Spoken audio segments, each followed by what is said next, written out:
Alright guys, hello. You are watching a tutorial on how to Periscope for LuLaRoe. So, first thing that you're going to want to do is download the Periscope app and the Twitter app. So, the reason why they are both important is because they are intertwined. So, if you didn't set up your Periscope account with your Twitter account, it's okay. Neither did I. I'll explain why you should in a few minutes. So, what we're going to do is walk through the steps on making sure your picture is branded, that your bio and Google Doc is all in your information, and how to actually start a Periscope. So, step one, you're going to want to find the actual Periscope app that you've downloaded and click on it to open it. So, in my case, mine is already set up. So, what we're going to do is we're going to go over to my profile here. So as you see, you have a picture of me, you have my name, my handle, my username, and the bio right here, which has the Google Doc and the link to my wife's Facebook page, LuLaRoe, Tanya Dominguez. So let's see here. What we're going to do is actually, there's a couple things I need to change in here. So we're going to go in the top right hand corner and we're going to click the little pencil to edit it. Here you can choose to have your actual name or really anything. I just choose to keep it the same as the handle. So you're going to want to make sure those are your name or your username. And this is going to be your actual username down here for Periscope. Okay. In the actual bio, I have Google Doc. The way you get your link shorter is you go to tinyurl.com and you can put your massive Google Doc link in and you can tell it what you want the actual link to be. And then after that, I have our Facebook group. And I actually have my wife's Periscope link on there as well. So I'm actually going to delete that. Okay, so kind of recap, profile picture. If you want to change that picture, you just click the little picture in the middle, your name and your username, then your Google Doc in the actual bio along with your Facebook group. The reason why you want your Google Doc in there is when people comment sold on Periscope, the majority of the time they don't want to put their email. There's a lot of random people on there and people can go through and send a fake invoice and whatnot. So it's just more secure. So what we do when we have a Periscope sale is we just have people comment sold, the item number, and then ask them to fill out the Google Doc when they're done. So once you've made all those changes, top right hand corner, you're going to click the little check mark and it's going to save it. So now this also gives you some stats on your actual account once you get going. It'll tell you how many people you're following, how many followers you have, how many people you have blocked, and how many broadcasts you've done. So we started Periscope about almost 3 weeks ago now. So we've done 25 broadcasts since then. Down here, there are some more settings that you can go through.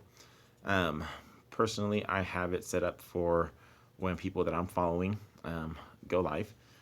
I'll also have it set up to notify me when a new user follows me. I kind of like to keep track of that. This two right here, I want to moderate my broadcasts are very important. So you will have randoms come into Periscope and, well, yeah, they'll just be randoms.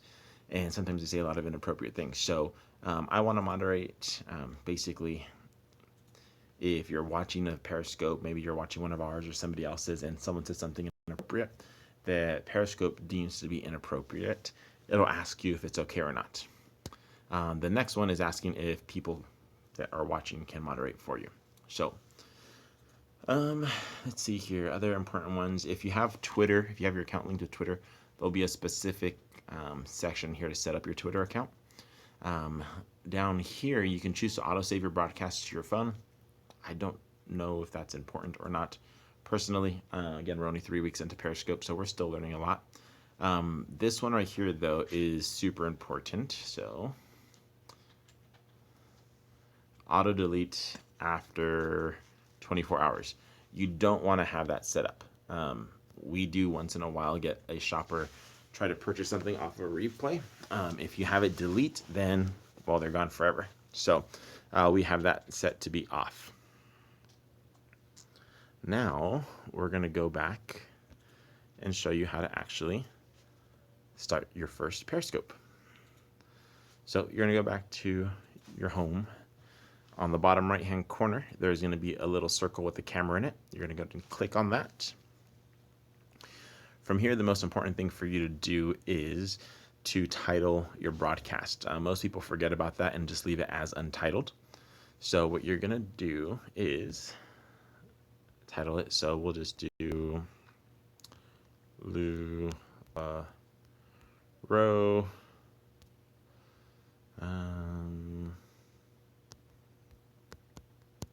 training. Okay. Now, that would honestly be fine for a title. At the same time, though, what you want to do is obviously catch more people's attention, because this is going to be a tagline. So first thing we're going to do is we're just going to hashtag the word LuLaRoe. Next, we're going to do, let's just take the word training out. Let's just pretend this was a real Periscope. So we're going to say LuLaRoe late night legging partay. And then we're going to do a couple more hashtags. We're going to do a couple of hashtags. I want to do more than 3 realistically total. But we're going to do, since it's on the LuLaRoe account, we're going to do Meggings.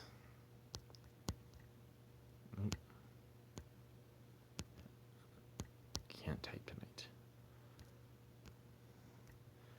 Meggings. And we're going to do something to catch their attention. Meggings would catch their attention in general, but we're going to do free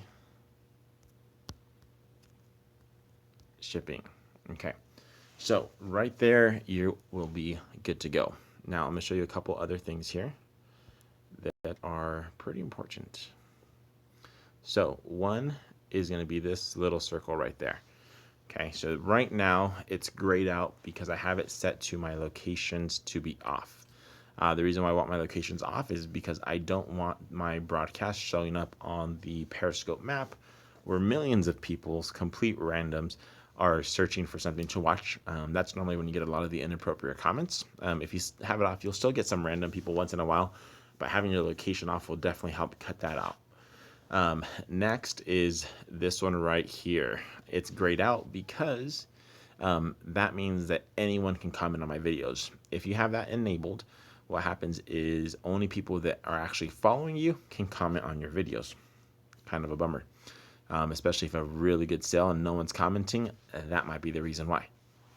Okay, next, there's going to be, if you set up your account with Twitter, there'll be a little Twitter symbol right there. I did not. I definitely regret it, but I can't go back. Well, I can, but I'll lose all the followers that we spent 3 weeks trying to get, so I'm not going to worry about it. If you do have Twitter enabled, though, what you'll do is you want to make sure that Twitter sign is lit up, because what it'll do is it'll tweet your title of your video to your Twitter broadcast. The reason why that's important is because of the hashtags. Twitter obviously is going to have a lot more trending hashtags than Periscope would. So if someone happens to be searching LuLaRoe, LuLaRoe leggings, whatever it is that you happen to be hashtagging, they can actually watch your broadcast from Twitter. Now, you may show that you have 15 viewers on Periscope, but you may have another 10 on Twitter. The good thing about that is from there, if they actually see stuff they like and they like your broadcast, they can just directly go from Twitter to Periscope and actually start commenting on your videos. It's also a good way to build up your following as well, a little faster than without doing it, because Twitter's kind of a big deal still. I've never personally been a fan of Twitter, but in this case, I'd encourage it. So now by this point, you should have your title. You should make sure the 2 buttons on the right are grayed out, and hopefully you have your Twitter symbol activated. Now, what you're going to do is you're going to hit start broadcast. Okay. Now, as you can see right now, my back camera is automatically pointing out of the back camera. Okay. As soon as you go live, it doesn't switch it for you automatically. You will I'll just do it. Okay, so you're gonna hit start broadcast. Take a minute down here on the top here as soon as possible. Thank you guys.